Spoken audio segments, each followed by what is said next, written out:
कक्षा 9th, कक्षा 9th, विषय संस्कृत है,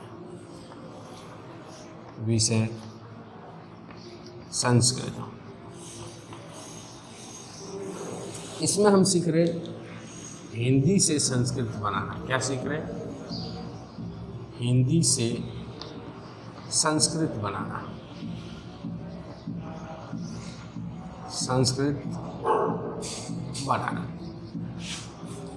मैं आपको बार बार बता रहा हूँ, हमें ये लकार ध्यान होना चाहिए। पहले तो एक वचन,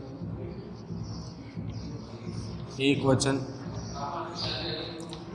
द्विवचन,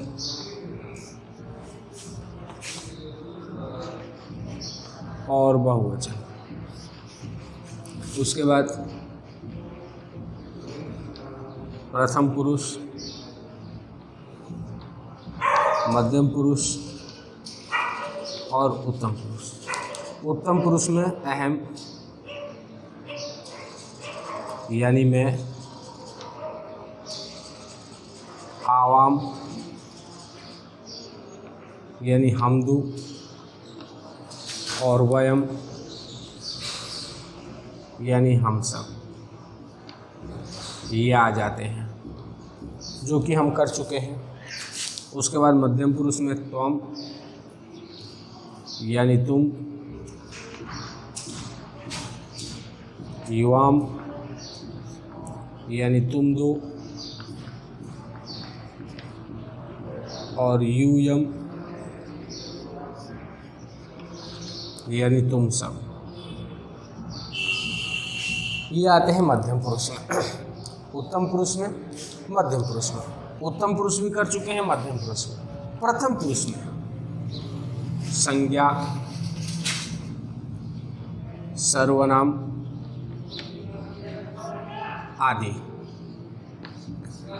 इसमें आते हैं प्रथम पुरुष में। तो आज हमारा बाकी है प्रथम पुरुष। उत्तम पुरुष, मध्यम पुरुष की क्रियाओं का प्रयोग करके वाक्य बनाना मैं आपको सिखा चुका हूँ। आज हम करेंगे प्रथम पुरुष। संज्ञा में क्या होता है? संज्ञा किसे कहते हैं? सबसे पहले तो किसी व्यक्ति का नाम, किसी वस्तु का नाम, किसी स्थान का नाम, किसी जाति भाव का बोध कराने वाले शब्द क्या कहलाते हैं? संज्ञा कहलाते हैं। तो पहले संज्ञा शब्दों का इस्तेमाल करके हम वाक्य बनाना चालू करेंगे। जैसे कि पहला वाक्य दे दिया जाए, पहला वाक्य दे दिया जाए, कमलेश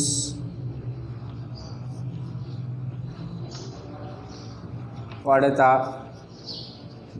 है। अब देखो, कमलेश क्या है?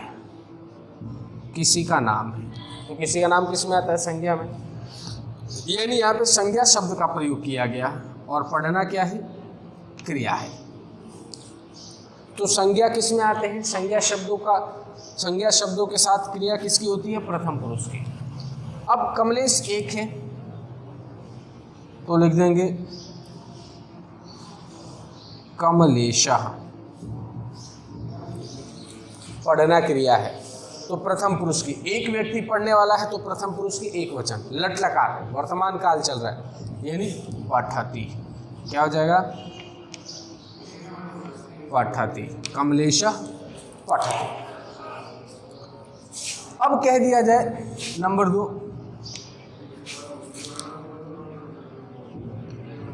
कमलेश और रमेश पढ़ते हैं।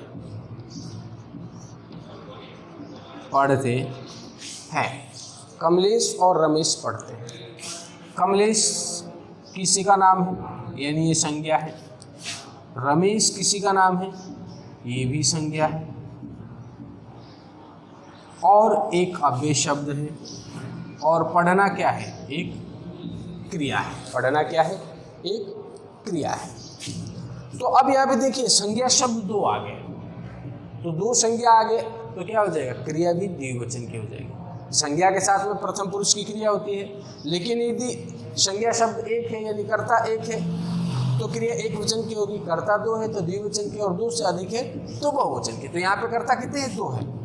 तो क्रिया में परिवर्तन होगा। पहले कमलेशः,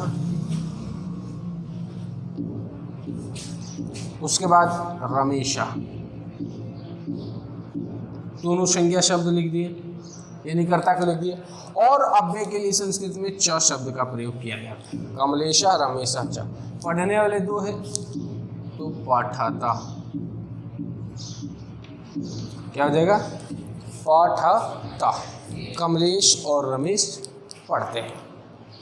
ठीक है। अब उसके बाद नंबर 3, कर्ता जब 2 से अधिक हो जाए कह दिया जाए कमलेश, रमेश और श्याम पढ़ते हैं। श्याम पढ़ते हैं।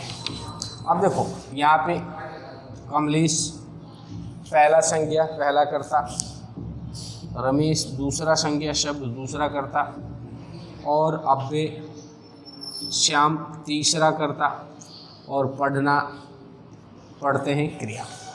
यानी इसमें संज्ञा शब्द 3 आ गए, यानी कर्ता भी 3 आ गए।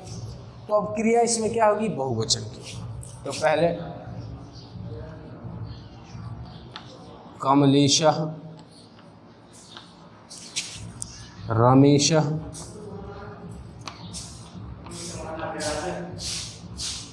श्यामः च। कमलेशः रमेशः श्यामः च। अब कर्ता बहुवचन की, क्रिया बहुवचन की, तो पठती पठतः पठन्ति, क्या हो जाएगा? पठन्ति। यानी कर्ता के अनुसार से क्रिया परिवर्तन होता है। तो ये तो क्या है?